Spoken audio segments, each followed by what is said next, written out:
Uy, Jepoy, tawag ka ni ma'am, tumayo ka. Bakit po? Jepoy, ano na? Ikaw lang ang hindi nakapasa sa exam. Lahat ng mga classmate mo, napasa nila. Multiplication na lang yan, Jepoy. Hindi mo pa makuha.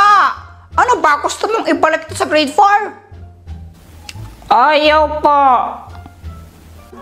O sige, ganito. Bukas, bibigyan kita ng special test. Kailangan mapasa mo yon. Kapag yon hindi mo pa napasa, ibabalik na ka sa grade 4. Maliwanag. Ma'am, wala naman pong pasok bukas, diba? Ba't papasok po ako? Sila lang ang walang pasok, ikaw may pasok ka. Wala naman pong pasok bukas eh. Anong gusto mo? Papasok ka at mag-e-exam ka bukas? O ibabalik ito sa grade 4? Papasok po at magte-test. Mag-aral ka, Jepoy, ha? Palagi ka nalang bagsak. Hindi pwedeng ganyan. O sige na, class dismiss. Alam mo, katiri si Kuya Jepoy, no? Diba sabi niya, liligawan ka daw niya? Multiplication nga lang din niya alam eh.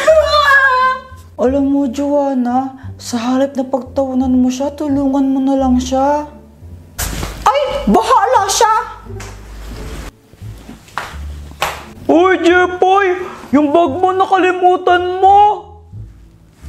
Ba't lang laman? Jepoy. Ano ba yan? Nakakaiya. Ano ka ba, Jepoy? Failure is a part of our learning. Kasi sa bawat pagkakamali natin, natututo tayo. Ngayon, ang gawin mo na lang, mag-review ka at ipasa mo yung test mo bukas. Nang sa gayon, hindi ka na bumagsak ulit. Oo, sige. Aayusin ko para mapasa ko yung test ko bukas. Thank you, Samantha.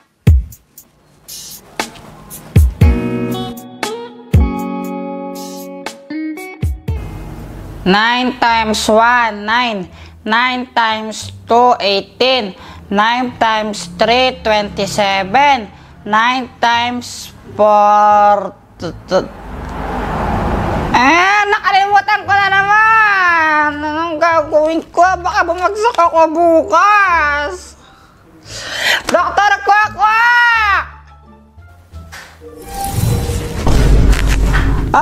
Ba't mo ako tinawag? Tulungan mo naman ako, nag-review naman ako kaso di pumapasok sa utak ko, di ko makabisado yung multiplication table. O ngayon, Kailangan kong makabisado to para bukas kapag nag-test ako, masagot ko yung test. Kapag di ko napasa yan, babalik ako ng grade 4. Hay, ito, ang mahiwagang mani!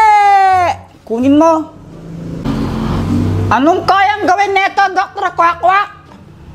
Kapag kinain mo yung mani na yan tapos nag-review ka, maintindihan mo lahat ng mga binabasa mo. Kaya makakatulong talaga yan sa'yo. Kainin mo na.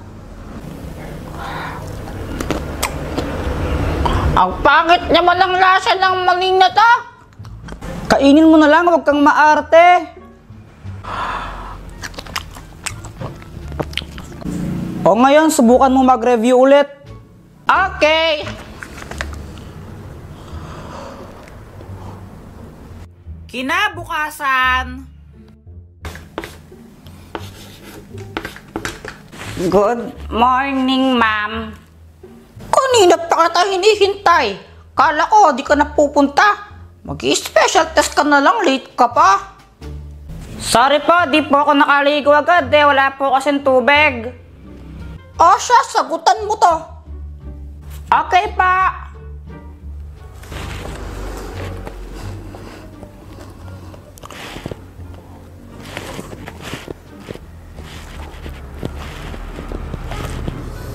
A few moments later.